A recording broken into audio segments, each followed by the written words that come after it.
You're listening to a Frequency Podcast Network production. The Brock and Dalby Podcast. This is the Brock and Dalby Podcast. Welcome to Tuesday. My name is Brock. I'm Dalby. Leafs pulled off a win yesterday. It wasn't pretty, but 5-4 for a 1-0 series lead against the Florida Panthers. But, the biggest thing is the controversy. Is Sam Bennett going to get the suspension? This feels like the first really big one that we've had so far this playoffs where everybody's like dissecting intent and possible suspensions. So if you haven't seen it, we'll throw the video on the podcast links there. But he's out in front of the net, and did he elbow Stolarz in the head? Was it intentional? As a Leafs fan, I don't think it was intentional. I think it's just like him playing the game. He got a little too close to the net there. But the more you watch the replays, the more you can see what you want to see.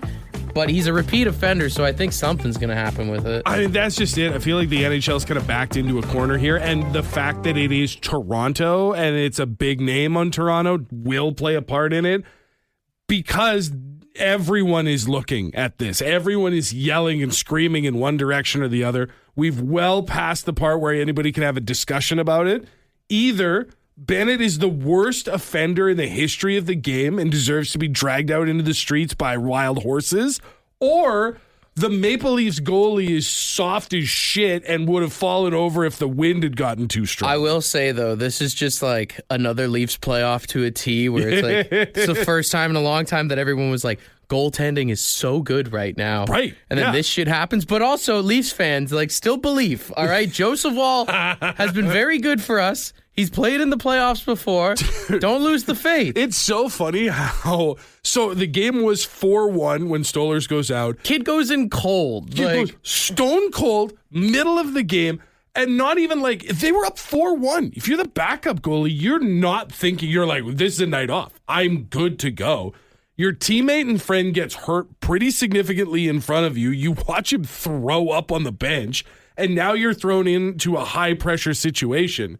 And people are like, he let in 3 goals. The Leafs are fucked. And it's like, okay, we should probably all relax a little bit. Sometimes I get why people hate Leafs fans. The Brock and Dalby Podcast. The Brock and Dalby Podcast.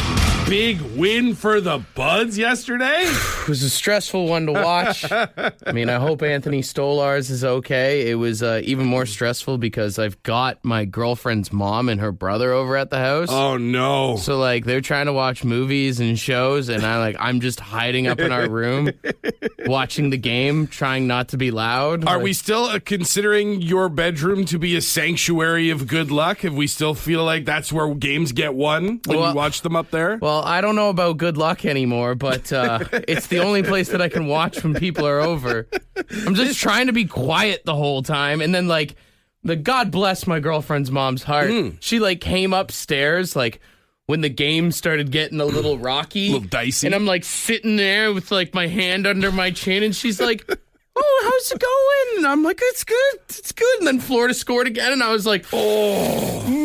While she's standing there. She goes and looks at the screen, and she's like, oh, that's not good. And I'm like, yep, you don't say, Levon. So anybody who might be new to the show maybe doesn't know that you are one of those people that is significantly more comfortable watching a game by yourself.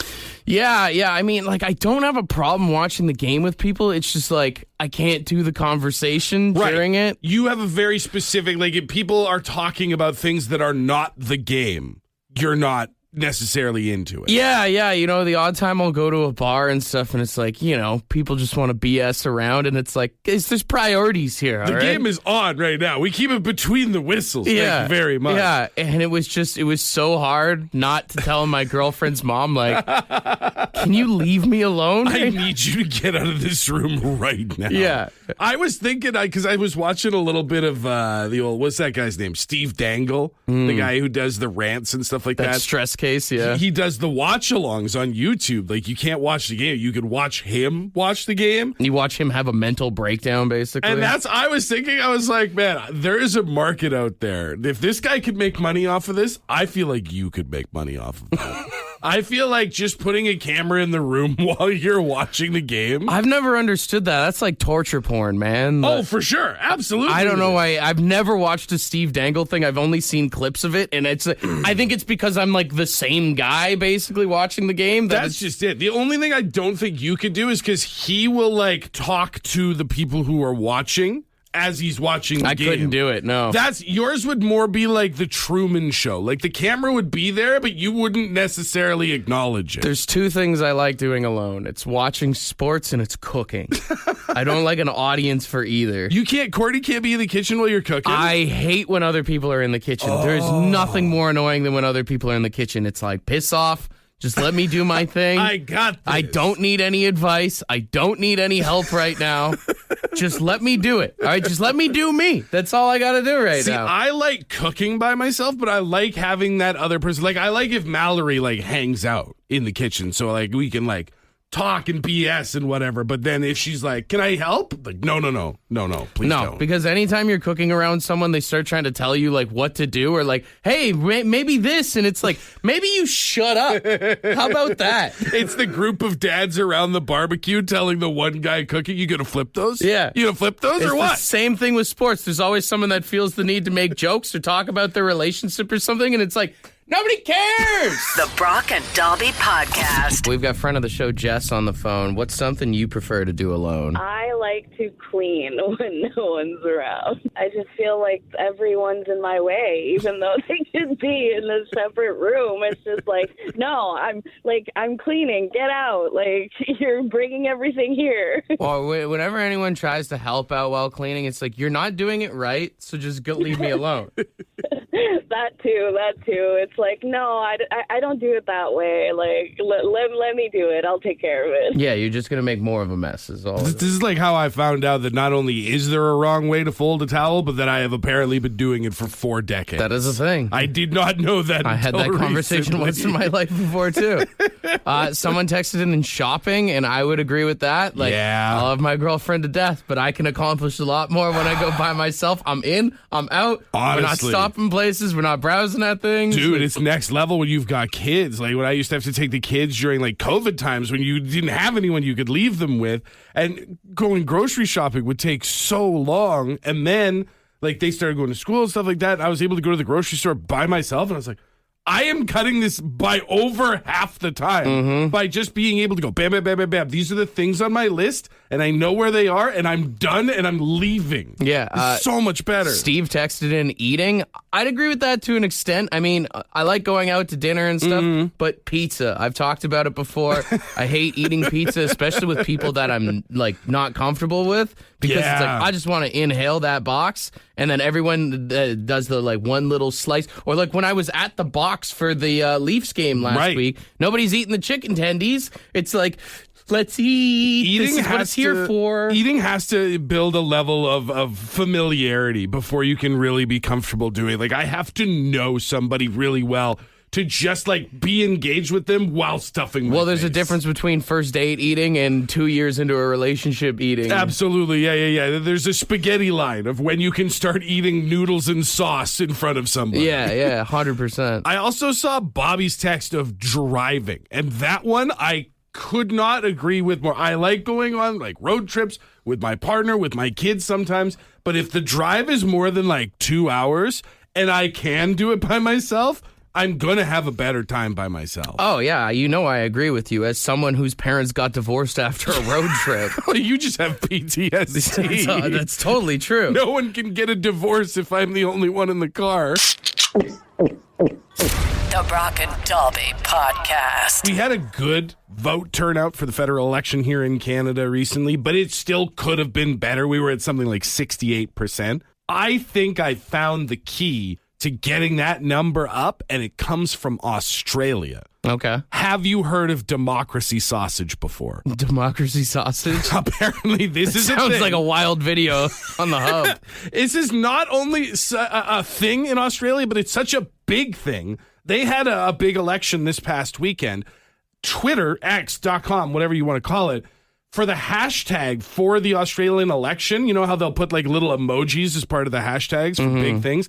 it was a democracy sausage for this election, which, for those that don't know, is just literally a sausage on a piece of white bread wrapped around it with some like mustard on it. So you vote and you get a hot dog? Well, you still have to buy it. It turns out they use it as like a fundraiser, like almost like a Girl Guide cookie. Oh, okay. But in Australia, voting is mandatory, which obviously that helps keep the numbers up. So these groups that do fundraising will come out every year because every Australian has to go to the polls, and there they are waiting when you come out to sell you a cheap sausage on some bread. That's brilliant. And it is this widespread phenomenon that people like the way that North Americans take pictures with their I voted sticker or whatever. They take it with the sausage. They do it with the sausage. It is the overwhelming majority. And I was thinking to myself, I'm like, yeah, I would love to come out from doing my democratic duty and hand a kid a couple bucks to eat a sausage on my way home, feeling good about myself. It's kind of like when you see a food truck that posts up outside of a bar. It's a genius idea. Yeah. You just like, listen, we all have to be here. We're all hungry now. We all want something to feel better about ourselves.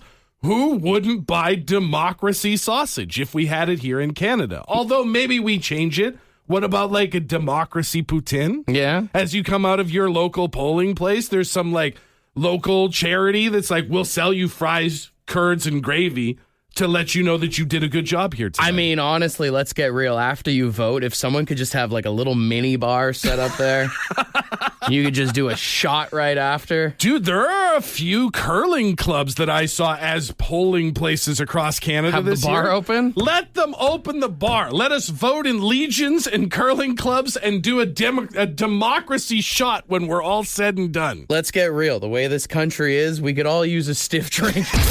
This is the Brock and Dalby Podcast. It's time for Brock and Dalby's Draft.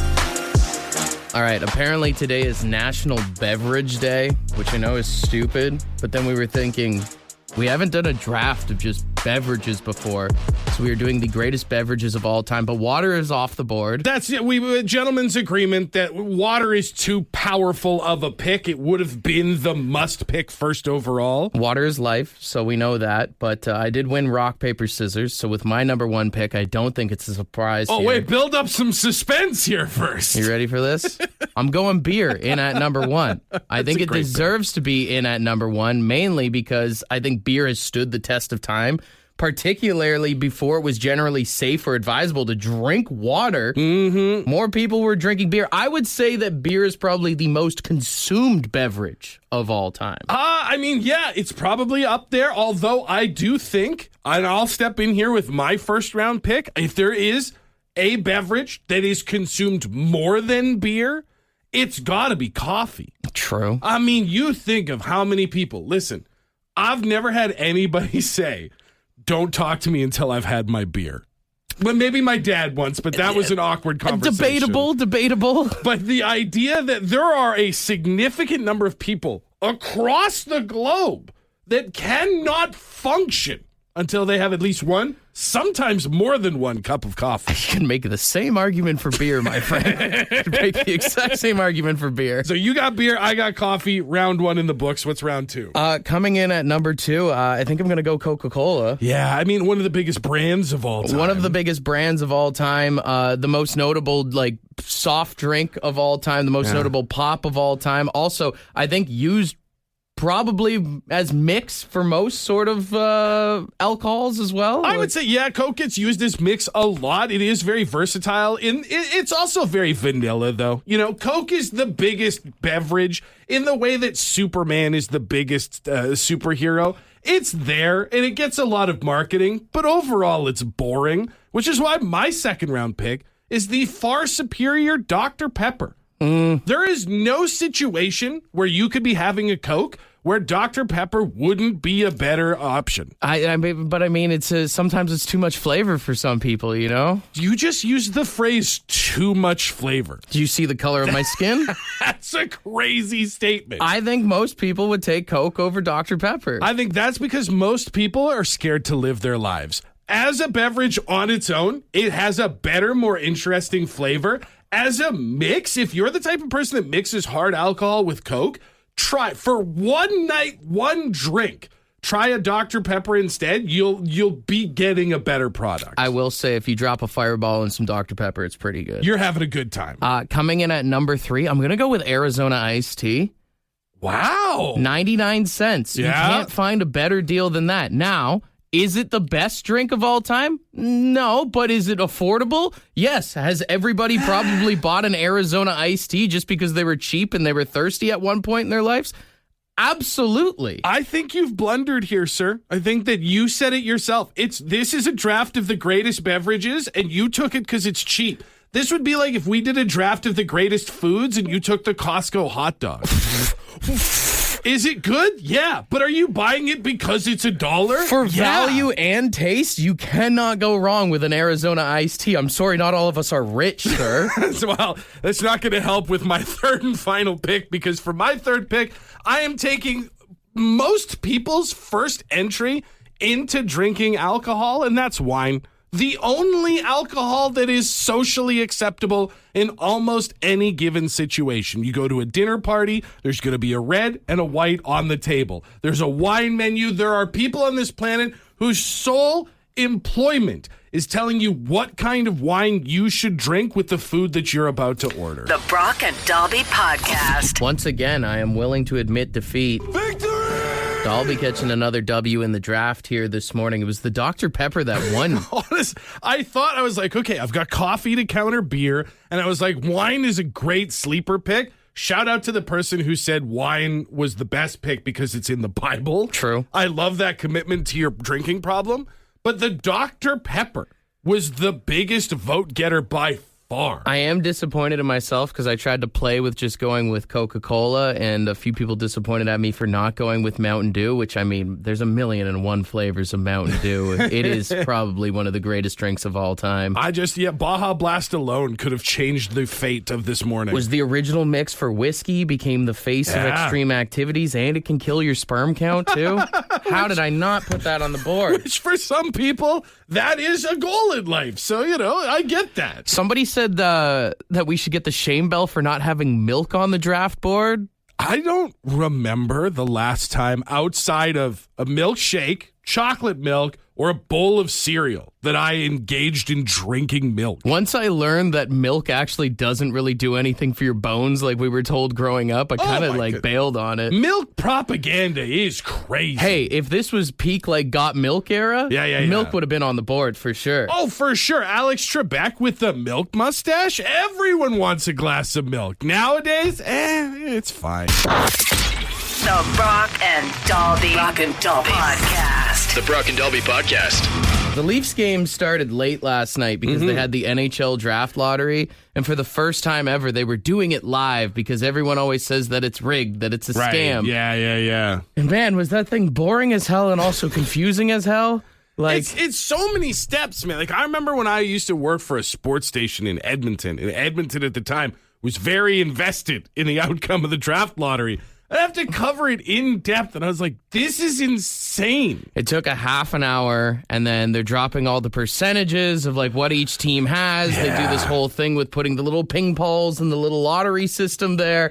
And it's just I feel like there's got to be a better way that we can do this. Or, I mean, if you want to make people watch it and make it entertaining. Yeah. I don't know, why don't we just have a baby go out and you have all the jerseys of the teams there and you have it randomly selected? I don't know, do something entertaining. Right. Or you see farmers will do the little chicken poop game. Yeah. I mean, not that you want a chicken to poop on the logo of a team that's already finished pretty close to the bottom, but yeah, put the bird out there. Wherever it craps, hey, this is good luck. You get the first overall pick. Or even just leave toys on with each team's logo on it. And you send out one dog. Yeah. And whichever dog picks the toy, you could either eliminate those teams and have it a last one standing kind of thing. Yeah. You make it a long-term thing, right? Each dog toy has a team's logo on it. Last toy standing. Yeah. So dogs will rip those things up. Honestly, if you want to do last team standing, why don't we get Mr. Beast out there?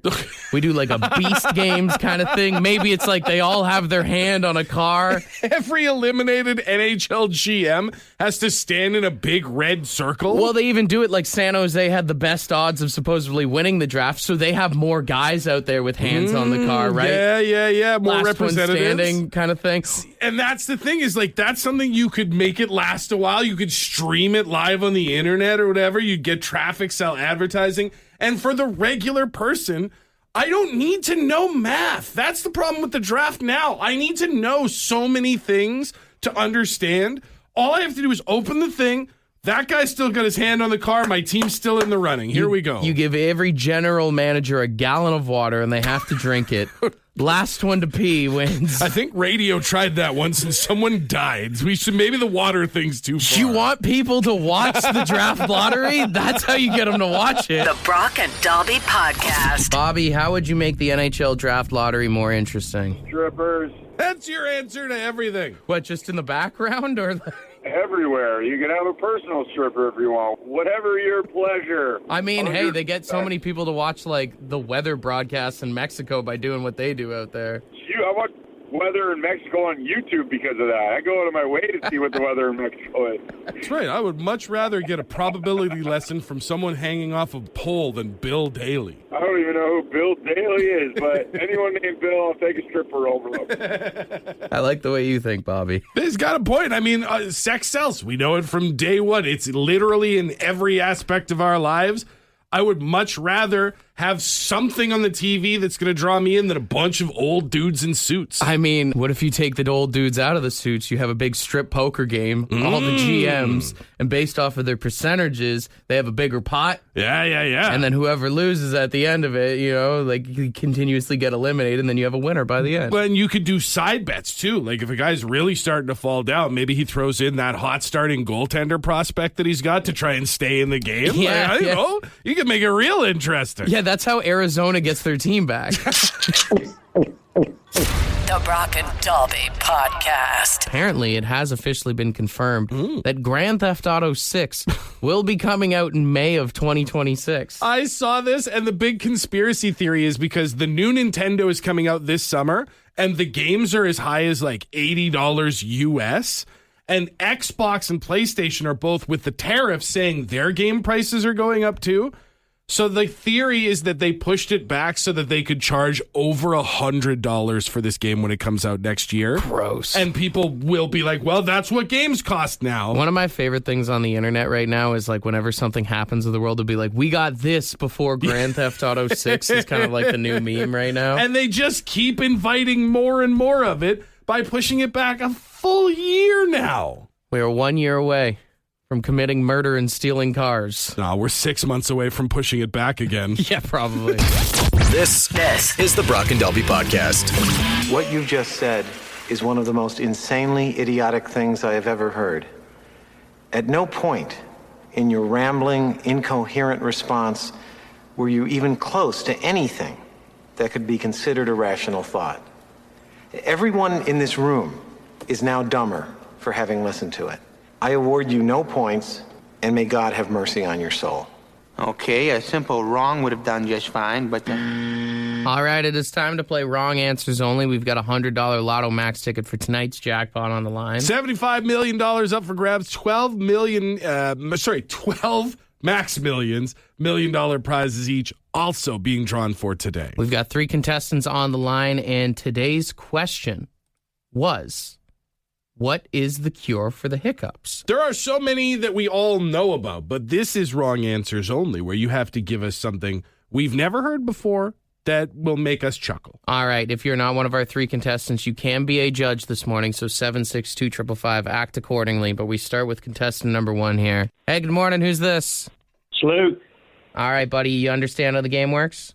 Of course. All right, the question here is, what is the cure for the hiccups?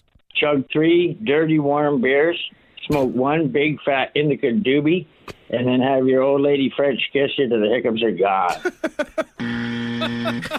3 warm beers. Why do they gotta be dirty? In a makeout session. All right, okay, that might do it. Stay on hold, man. Let's go to line 2. Hey, good morning. Who's this? It's Matt. Matt, all right. The question here today is, what is the cure for hiccups? What is your wrong answer? The cure is to watch every Toronto Maple Leaf series over the last 20 years, beginning in 2005. But watching with particular attention to the 2013 series against Boston, where they blew the game so bad, it was so scary, those hiccups would be running so fast and wouldn't know where to go. See, the problem is, Matt, is we asked for the wrong answer. That actually seems plausible. You know, that actually might cure it because I just be gasping so much. All right, man. Do us a favor. Stay on hold, okay?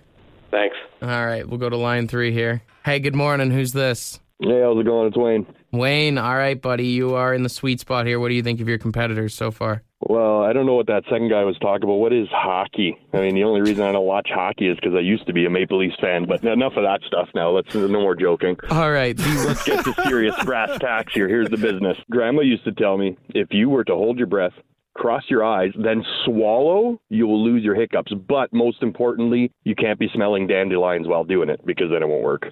Oh, but my whole house is covered in dandelions. Well, hiccups till death. All right, stay on hold here. All right, let's weigh out the options here this morning. So we had Wayne's dandelion cross-eyed gulp. Yeah. Makes them go away. And then we had Matt, who said if you watch basically the entire run of the 2000s Leafs, that your hiccups will go away. Yeah. But we started with Luke with, I believe it was 3 dirty warm beers. A doobie, and a French kiss to force the hiccups away. I mean, I think that's the one. Normally we recap from 1 to 3, but I wanted to end on Luke because, that's the one. The third one actually seemed like something that your grandma might actually say to you. The second one probably could actually work. But number 1, the text line seems to agree? Absolutely. Everybody seems to think that Luke really nailed it out the gate. All right, my man, are you still there? I am. All right, congratulations. You get a ding and a round of applause and $100 in Lotto Max tickets, all right? Awesome. If you do happen to win the big jackpot tonight, got some nickels and dimes for us, or at least 3 warm beers, a doobie and a kiss?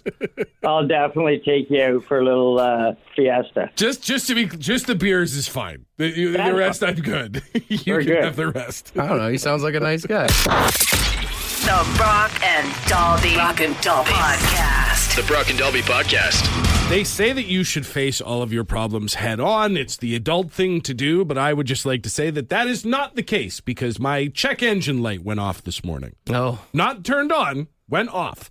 It's been on for about 2 weeks. Oh, the magical engine gnomes fixed it for you, yeah. For some reason, when I got my winters taken off, not right away, but a few days after, so I don't know if it's related or not, my check engine light came on, and I saw it, and my immediate reaction was just like that pit of your stomach. This is going to be expensive. Yeah. I cannot deal with this. Well, the good thing about the engine light is sometimes it does fix itself because due to the computer and stuff in there or whatever. So, I mean, hey, it might pop up and you might actually have a problem, but you might be okay. That's just it. Is for right now. It's really... There is nothing in my life that affects my mental health as directly as that one light on the dashboard of my car. Well, sometimes the engine light is kind of like when your phone's you need a new update and you're like, not today. I think I'm probably okay for a bit. Yeah. That's what I did. I was like, well, I'm driving right now. Nothing is shaking or rattling or humming or squealing.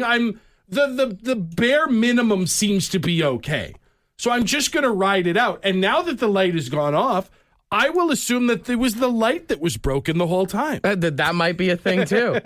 Also, I mean, if you think about it, our bodies are like cars, right? And there's probably a check engine light for all of our bodies. I think we treat our bodies just like our cars sometimes. The problem is that just like with your car, when you do eventually go to get the check engine light on your body checked out, you find out that you're now 40 and have diabetes. Oh, yeah. You know? Very rare do you go to get your car checked out or your body and find out that everything's 100%. I have to give myself a weekly needle now because I left my check engine light on for a long time. I think every single one of us has a check engine light. Hell, most of us are running on empty right now.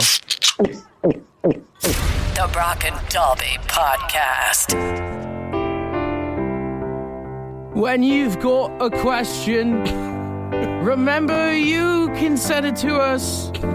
762-555. Text us now.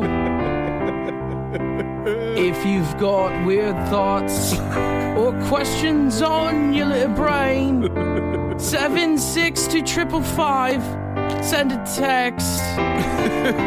Send a text. Send a text. Send a text. Send a text.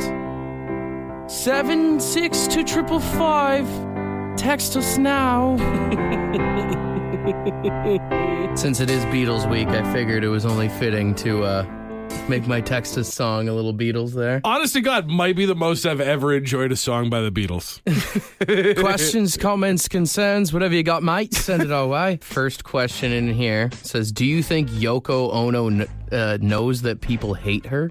I feel like she probably just doesn't care. I mean, but you'd have to know that. I mean, every piece of literature about her is anti-Ono in some capacity. So I'm sure she's not aloof to it all, but also, like, even when she would do interviews and stuff like that, like, she does sort of carry herself as an I'm better than you vibe. Mm-hmm. So your opinion probably doesn't matter. Morrissey schedules concerts and cancels them on the regular. I don't think he has a problem with it either. Yeah, no, these people don't really care. They also sleep on sacks of money.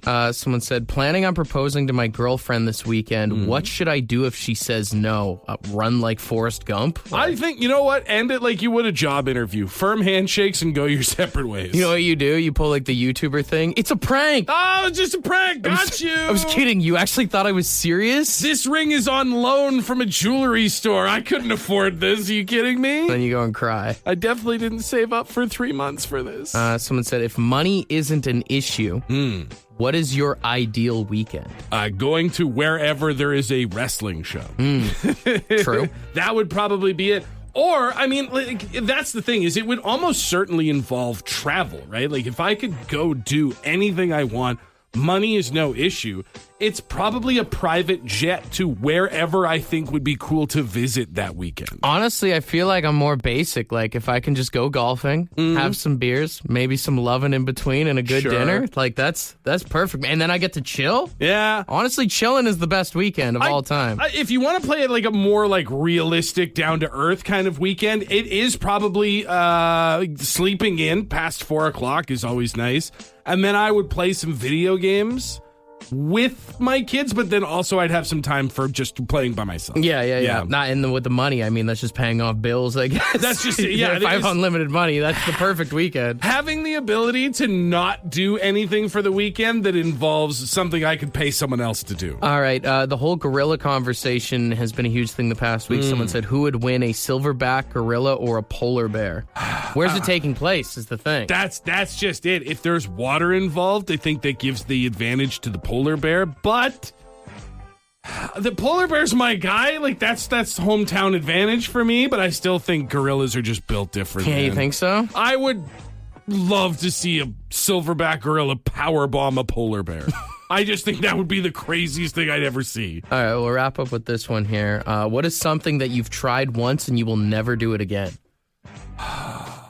I rappelled down a building once. Oh, yeah, you're for scared like of heights. Charity thing, and I would never, ever do it again. Yeah, going to Costco the day before Thanksgiving. No, man, I like to live on the edge. That's dangerous. I like that one. Eating hot wings before making love. Tried that once, did you? Let's just say I didn't wash my hands. God damn. Yeah, I shouldn't have said that one out loud, I guess. This is the Brock and Dalby Podcast. Ed's word of the day. Let's see what he's got. Good morning. Yeah, today's word is grok. Yep, grok. G-R-O-K, grok. Oh, I thought you were saying crock. And it's to understand profoundly and intuitively. So I guess basically I get it. Yeah? I grok it. No, I get it better. Whatever. It is what it is. Anyways, that's just about W. Have a great one. Cheers. I think grok is one of those words that we say all the time, but if you've got a new guy or an apprentice or something on the job site today, you could use it with them. Like, you explain how to do something. And you go, you grok it? You grokking? Yeah. You grok me? Yeah. I don't grok what's wrong with you. I don't grok how you're not grokking this right now. I'm not grokking with this, man. I just don't get it. Or you go, this guy just don't grok. He just doesn't grok. What are we supposed to do with him? Or if you have the guy at work who's a real know-it-all, he's a grok-it-all. He's a grok-it-all. I feel like you say that to someone who doesn't grok what you're saying, they're gonna start a fight. Grok, grok, grok. Use it wherever you can, all right? Want to be a part of the podcast? Leave a message on the Bad Line. The Bad Line is the answering machine for the Brock and Dalby Show. To get the number, text the word BAD to 762-555. Thanks for listening to the Brock and Dalby podcast.